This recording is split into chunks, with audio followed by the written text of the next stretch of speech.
Поделись впечатлениями. Кандай болду? Круто, все классно. Сядь.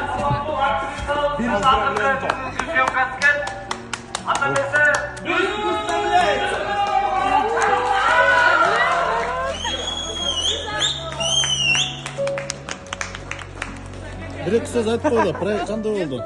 Жакшы буюрса, жакшы. Кандай кыйынчылыктар болду? Кыйынчылыктар бүгүн болгон деле жок. Баары жакшы болду. Негизи в целом проект алганда кайсы күн сен үчүн оор болду, кайсы сен? Аябай оор күнбү? Биринчи күн болду, на самом деле. И көп ыйлаган жерлерим деле болду. Ошол эле болду. Так жакшы эле. Аят 4 сен үчүн эмне? Аят 4 сен үчүн эмне? Жүрөккө жүрөк. Семья. Рахмат.